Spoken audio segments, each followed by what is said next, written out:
I don't like negative energy being directed at me. Let me tell you a secret of the universe. Negative energy is real and it's very, very sticky.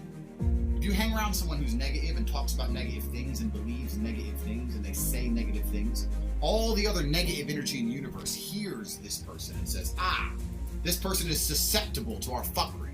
Let's attack him. They attract it. Me and my team, we only speak positively. I don't have negativity around me. If I'm around someone who's complaining, even about something small, I have a flat tire, blah, blah, blah. No, I don't let negativity around me. So just don't come at me with any kind of negative crap.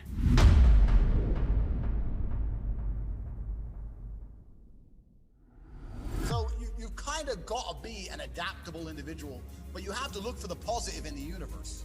And I really mean that. Like, I'm definitely not one of them airy-fairy, hippie, believe in the secret kind of people.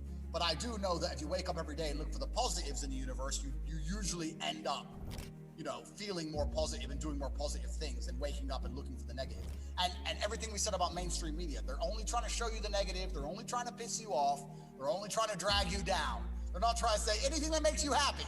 So if you're going to listen to that crap, at least be immune to most of it, and you have to have your own internal clock, your own internal systems to make sure you stay on track. A lot of people can fall off when they celebrate, right? I did this, blah, blah, and they fall off, right? Yep. So I don't fall off because what I do, and this is what really upsets everybody, but it's been an absolute key to my success, so I refuse to apologize.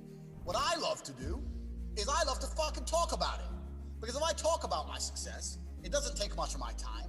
I can't really fall off. It's not like I've run around on a vodka binge, trying to celebrate. I just love to talk about it. I love to tell people, hey, guess what? This happened, this happened, this happened. I think I might be able to do this, this, and this next. And if you're surrounded by the right kind of people, they want to listen. If the people around you go, I don't care, then you shouldn't be talking to them anyway. Like me and all my friends, I say this all the time, me and all my friends, all we talk about is money. If you're in a room let me ask you, if you walk into a room and there's 5 men in there, and those 5 men are the best ice cream makers in the world, and you talk to them every single day, within a few months, you're gonna know how to make ice cream. By hook or by crook, right? You're gonna learn about ice cream, how to store it, how to make it, how to make the colors, how to make the flavors, because all they talk about is ice cream. If the people you meet and talk to only talk about money, guess what? You're gonna learn how to make money. So I love to talk about my successes, and I love to talk to other people who like to listen and talk about their successes. And then you get a spiral, because everyone understands that a downward spiral is real. Everyone's discussed and understood the downward spiral. People don't understand an upward spiral. An upward spiral is just as real as a downward spiral. My entire life was an upward spiral. I became kickboxing world champion. It made me a little bit of money, but not that much money. I had a whole bunch of girls who adored me because I'm a kickboxer. They're from all around the world. I moved them all to London. I had a big apartment. They started webcamming. I made millions of dollars. Then I bought a casino. It's all just an upward spiral for me. And that's just, the energy in a positive direction all the time. And if I ever sat there and tried to talk to somebody about money or business ideas or whatever, and they were uninterested, then I was uninterested in talking to them, because that's all I have ever cared about. What else is there to talk about? Like, genuinely, what, movies, sports, who cares? Yeah. You should talk about your successes all the time. And you should only be surrounded by people who want to listen, and listen to their feedback. Maybe they've got some advice, whatever, and listen to their successes too, and create a positive environment for yourself. And if you do that, they're going to do well. So a lot of people don't even have a place they can positively talk about something great they've done, because then they're seen as arrogant, right? Oh, he's bragging, he's boring. Why doesn't he just want to watch Netflix with the rest of us? man. And that's the price you're going to pay if you're an exceptional individual, right? And mediocre people are going to get upset.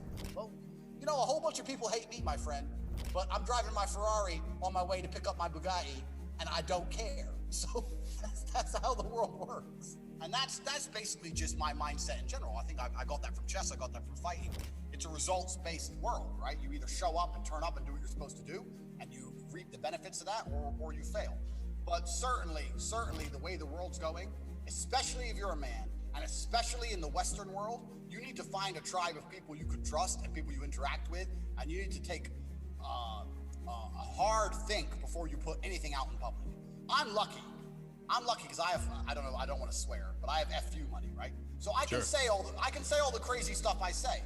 You can't cancel me and you can't fire me because I'm rich and I live in Romania. I'm far away. Like, you can't do much to me. You can't dox me. You know how many people have tried to dox me? I just copy and paste. I copy and paste my own address with my assault rifle and say, come get it.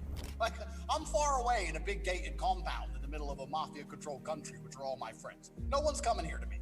But if you're living in America, you gotta be a lot more careful. Like, you can say something which is innocent or your point of view, and you can upset somebody, they can dox you, you can lose your job, you can become unemployable. All these crazy things can happen now. So, especially if you're a Western male, you need to be looking for networks where you are safe to speak and safe to be your true self.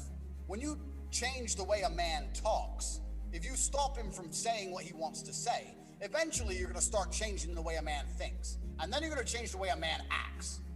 You know, that's what happens. And that's what's happened now. And men are afraid to even be masculine, online or offline. Absolutely. They're afraid. They're afraid.